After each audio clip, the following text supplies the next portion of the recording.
कला, 3 बेटियां।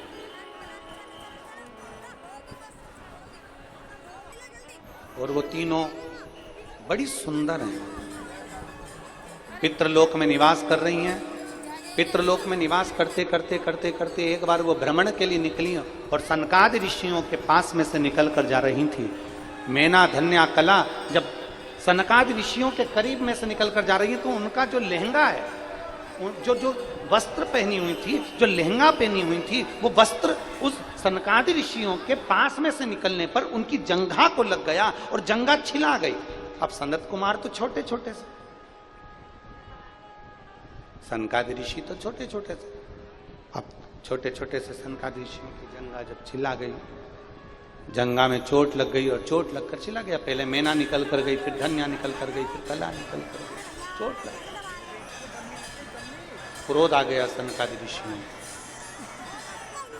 सनत कुमारों को क्रोध आ गया और सनत कुमारों को क्रोध आया और क्रोध में आकर उन्होंने मेना धन्या कला से कहा, तुम पितरों की बेटियां हो, पितृलोक में तुम्हारा निवास है और इतनी अच्छी जगह रहने के बाद तुम ये पाप कर्म कर रही हो। किसी संत को तुम्हारे चरण लग रहे हैं, किसी संत को तुम्हारा वस्त्र लग रहा है, किसी संत को तुम्हारे आभूषण लग रहा है, ये श्रेष्ठता नहीं है। शिव महापुराण की कथा कहती है, आप शंकर भगवान को जल चढ़ाने के लिए जा रहे हो, आप शंकर भगवान के मंदिर में जा रहे हो, आप तीर्थ में जा रहे हो, आप केदारनाथ जा रहे हो, आप बद्रीनाथ जा रहे हो, आप गंगोत्री यमुनोत्री जा रहे हो, आप सोमनाथ मल्लिकार्जुन का दर्शन करने जा रहे हो, आप भगवान शंकर के मंदिर में अगर जा रहे हो तो प्रथम प्रयास तुम्हारा होना चाहिए कि हम भगवान का तीर्थ करने के लिए जा रहे हैं, तो इस शरीर के द्वारा, अपने द्वारा किसी का दिल ना दुखे, किसी के हृदय को चोट ना आए, किसी का मन ना दुखे, अपने शरीर के द्वारा किसी को कष्ट ना हो।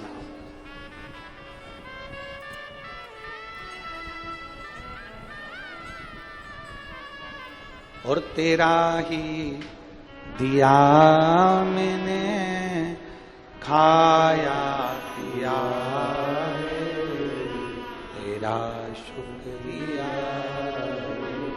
तेरा शुक्रिया, मुझे भोले बाबा ने बहुत दे दिया है, तेरा शुक्रिया, तेरा शुक्रिया।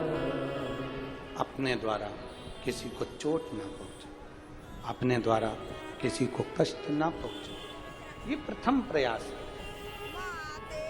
इस शरीर के द्वारा किसी को कष्ट ना हो, किसी को परेशानी ना हो।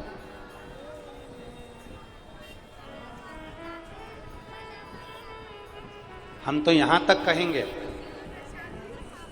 जितने शिव भक्त आप लाखों की संख्या में आए हो, कथा श्रवण करने के लिए बैठते हो,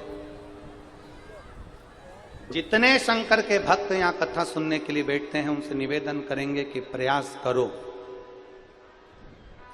आप अगर निकल कर कहीं जा रहे हो ना, तो आपके चरण का किसी को चोट ना लगे, आपके वस्त्र की भी किसी को चोट ना लगे, क्योंकि यहां शंकर के भक्त कथा सुनने के लिए नहीं बैठते, इन भक्तों के दिल में मेरा महादेव बैठकर कथा सुनने के लिए बैठता है। आपके द्वारा किसी को कष्ट ना हो, किसी को। और बहुत अच्छी बात कहें आप लोगों से, अगर स्वीकार करोगे तो अच्छी बात, ना करोगे तो बीच में खारू नदी पड़ती है, उसमें फेंक देंगे। स्वीकार करो तो अच्छी बात है, ना करो तो कोई बात नहीं।